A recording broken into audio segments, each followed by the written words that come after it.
Let there be light. I mean, at least that was, in a nutshell, what Erika Kirk told the reporter Trace Gallagher in a one-on-one interview regarding what she is hoping to get out of these court proceedings. She wants transparency. Take a listen. I want there to be no hesitation in understanding of what happened to my husband that day.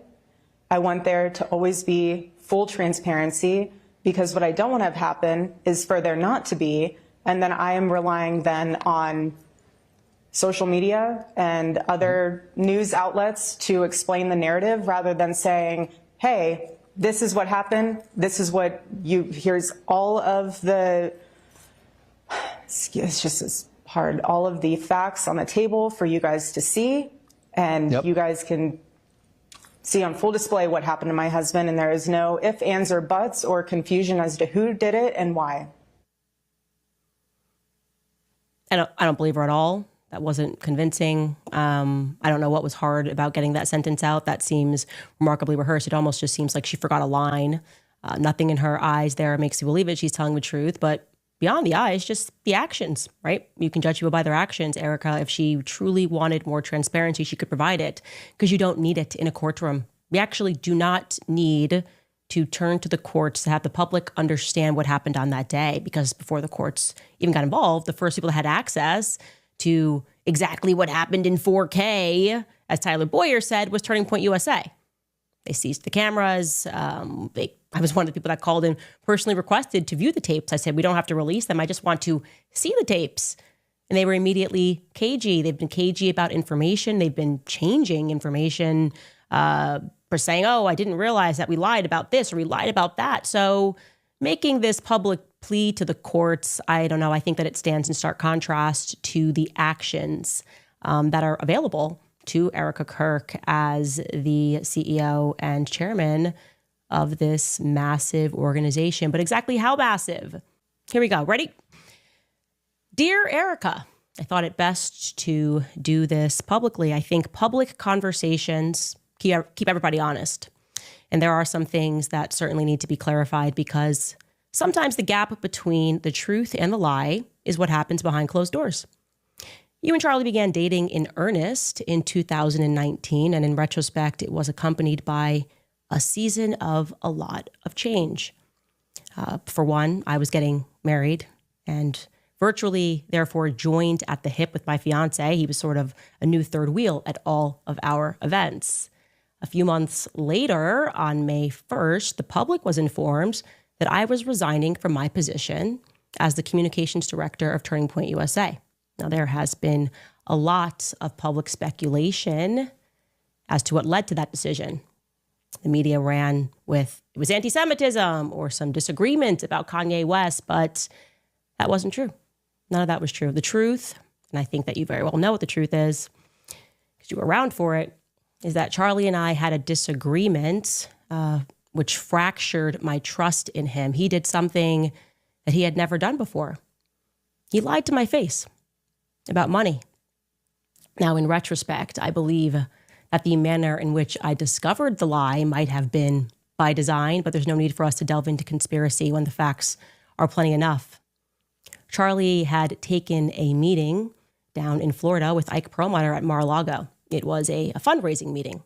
For whatever reason, he did not want me to know about this meeting, and that was strange. It was meant to be kept a secret. It was strange because we had always collaborated on and taken those sorts of meetings together. Anyway, I found out about it, and I decided to ask him casually as we were riding up an elevator at the Trump Hotel in D.C. I said to him, have you heard from Ike recently? And he looked me right in the face just as he was getting off on his floor. And he said, no, I haven't. I haven't heard from him in like 2 weeks. And I then said back to him, really, Charlie, because you had lunch with him yesterday at Mar-a-Lago. And I saw his stomach drop. His entire face looked, as if he was going down a roller coaster. He stuck his arm back in the elevator really quickly and tried to explain it away. He then pivoted toward an apology, but obviously the damage was done. And if I'm being honest, I was as hurt as I was shocked and confused by it, because we were close. We did go back down to the lobby. We sat at a table and we talked. I don't even remember whether or not I was angry. I probably was. That does tend to be my choice emotion. But deep down, there was a part of me that knew that it was coming because of a lot of the new hires that were coming into Turning Point USA post Kanye tweet. Charlie had new people in his ear that were hijacking his ambition, making him believe that money was the truest measure of success. Charlie was a brilliant fundraiser. Everybody knows that, but he was also young. He was naive to what the wrong money could invite into his life. And I warned him.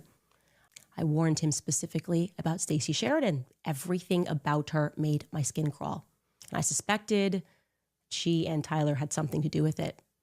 I also warned him about Schaefer Security and Dan Flood. You can check the text messages because you have them. And now I am left wondering, obviously, if Charlie had heeded my advice, if he would still be alive. I've also come to another realization that I missed at that time. Maybe the newest and the biggest influence in his ear. Who was that, obviously? It was you. You were the newest and biggest influence in Charlie's life. You kind of all arrived at the same time. And you too, Erika, you lied to my face as we sat down in that hotel and we spoke for 4 hours. But I want to be clear, it was different. You see, with Charlie, I could forgive him. We were always like brother and sister. We went on tours thereafter. But you didn't do it, when you lied, you didn't do it out of naivety. You didn't do it because you were young and being pulled into the wrong direction by bad faith actors. Andrew Colvett was never going rogue. You knew that. Every single evil thing that was done to me was done with your blessing. And I consider the onslaught of attacks that I had to endure, they were evil. Because you knew I was telling the truth, and you authorized people with an incredible amount of money to attack one of the few people in politics who was actually grieving your husband. You knew we had a deep friendship. You knew I was telling the truth about the Catholic thing, about everything. You allowed these people to lie and to say that Charlie and I hadn't spoken since 2019. I mean, it's crazy how much of a lie that was. You authorized it, and I now know that. The question is why? It was so cruel. It was so mean, right? Why impart that on someone who you know, within a sea of snakes, actually cared about Charlie and didn't want anything out of the organization? Maybe it's because I was like a loose end, one person that wasn't controlled by an organization. I'd just kind of proven that I'd rather lose everything to say something that I don't believe, least of all for money. I mean, maybe it's also because you have his phone. And when I revealed to the public that he had predicted his own death in remarkable detail, maybe you went back and you read the rest of those messages, the ones that I haven't yet revealed to the public, because in retrospect, those messages they're pretty terrifying because they're precise and it feels prophetic. Charlie was gifted. You know that. I know that. And the government most certainly knew that as well since he was a kid, which is why it was at least very interesting to me that you told the New York Times, something that most people didn't pay attention to, but you told the New York Times the night before his murder, Charlie's, and I'm going to quote this, you said that Charlie's adrenal glands were just going off. He couldn't sleep. I know enough about Charlie to know what that means. That means that Charlie was being bothered. He was probably having visions like he was in 2018, probably a clearer vision than the one that I had that you guys tried to mock, that danger was coming. Really good at putting together puzzles. I got to tell you, I think the picture is starting to emerge here. I think I was right. My best guess is that it was Pierre Falcone all along. Of Angola Gate, we talked about it on the show. France, Israel, the United States, this time it would be Egypt rather than Angola, all working together. Maybe they were getting the band back together to traffic because, there's been a lot of trafficking that just keeps coming up in this investigation. These countries, these satellite of countries, you trying to pretend with your what now billions of dollars, got a PR, we can do all of this. And it was so crazy. Oh my God. A little joke about the Egyptian planes. What? Nothing to see here. This is my theory. There's a lot to see here because you were lying to cover Bibi Netanyahu's tracks. That's very strange. You were there when Bibi Netanyahu called. Andrew told me that Bibi offered to take Turning Point USA to the next level and that Charlie turned him down in the Hamptons at the dinner that you were a part of, but you don't remember that part. You say he's just calling about a letter that Charlie wrote 5 months earlier. The dinner that you thereafter allowed an army of influencers to claim never actually happened, but you were there. Oh, I was there every step of the way. None of this ever happened. Nobody wanted to address Bibi calling. Nobody made any statements about that. Full-blown psyop, psychological operation. Truly, everything that you guys did, not only was it cruel, but I think the real motivation was you just thought you could psychologically break me. Because that's what this whole thing has been. It's been one big psyop. Very well funded because there's a lot of money on the line. If nothing happened in the Hamptons that was out of the usual, why the panic? Because something did happen. Charlie told Bibi Netanyahu no. Bibi, also, Charlie had declined to have Bibi on his podcast. When Bibi went on a little PR tour, Charlie didn't want to have him on the podcast, according to Andrew. So Charlie seems pretty done with Israel, right? You don't want to have on the prime minister of Israel? But the obvious question here at the media is not interested in, but I certainly am, is in exchange for what, right? In exchange for what was Bibi Netanyahu going to take Turning Point USA to the next level? In exchange for what? And also, how was he planning to get that money into the company? Turning Point was already worth $100 million. Pulls in $100 million annually. What does the next level mean? It sounds like it would have to be billions. Via whom? My guess is Pierre. Erika. I think that there's a reason Pierre knew that Charlie was dead first. I think there's a reason he was a priority. How? Why? I think France and Israel are involved in Charlie Kirk's assassination. And I'm going to put that out there with full confidence. I also now have very strong evidence which suggests that you lied about your whereabouts on the morning of September 10th. Little details have been edited. You said that you were accompanying your mother as she was receiving a treatment. Like I said, I now have something which strongly disputes that narrative. So I'll ask you this question on behalf of the world. What the hell happened on September 10th? Why are you guys struggling to get your story straight? Why did you tell Jesse Waters this? And you wanted to see Charlie immediately and came up. Take us through that. We landed in Utah, went straight to the hospital. Straight to the hospital? Andrew told me that when he deplaned, you guys embraced on the tarmac and he boohoo cried in your arms because he had so much pent up anxiety. So just given the planes, which you confirmed to me, which plane he was on and which plane you were on, that would mean that you had to wait for Andrew to land for an hour. You waited for an hour. Don't do the thing where you tell me that Andrew went rogue. Don't do that, Erika. You're lying. You would be lying. The question is why? Why did you wait? And how long did you wait? And who was on the Egyptian planes? Who took off to Delaware? Who stayed behind to communicate on that second plane that was transponding for no reason? I think you know what I know, which is that I'm going to find out. This is not going to be a never-ending mystery. This is not going to be the JFK story. I'm going to figure out exactly what happened, and I'm getting very close, against all odds, against billions. You might have the billions, but I have the truth. So that's what I wanted to say to you. We'll be right back. All right, you.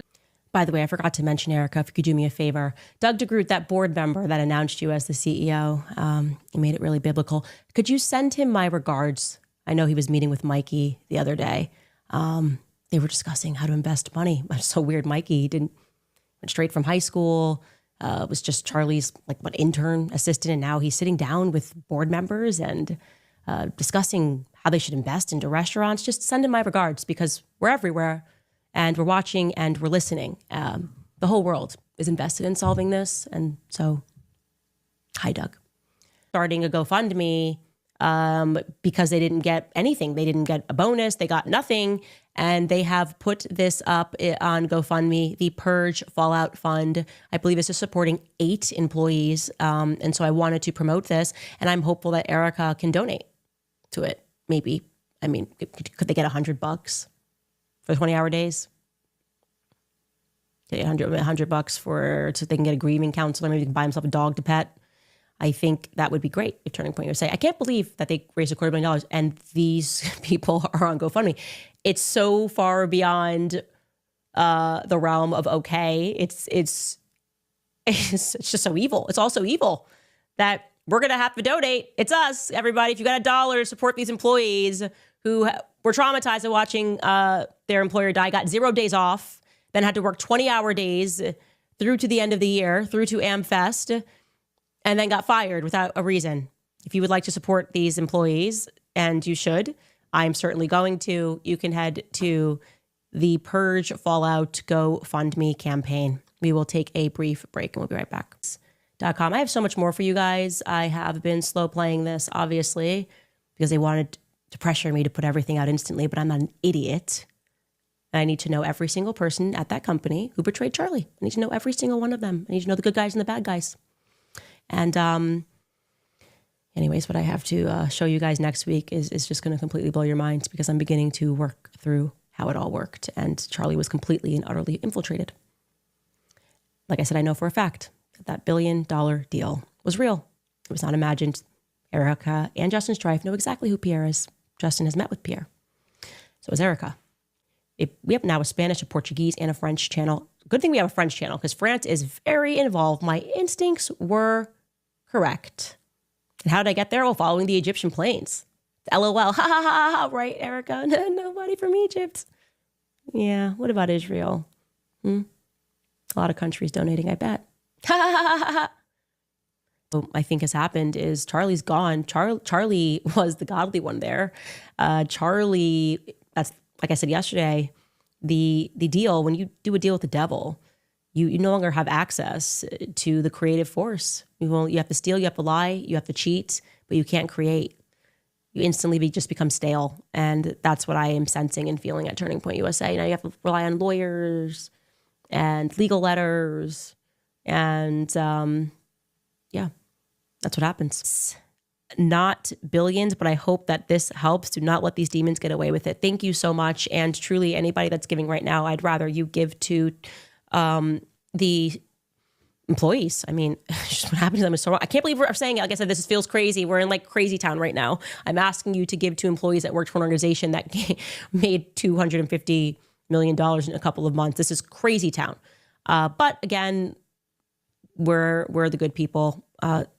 And they deserve something. And by the way, that she didn't mention this in the video, but that young woman, they also then fired her fiance. So their entire income in one house was wiped out in one day. No explanation given to him. You're married to the wrong person? I don't know.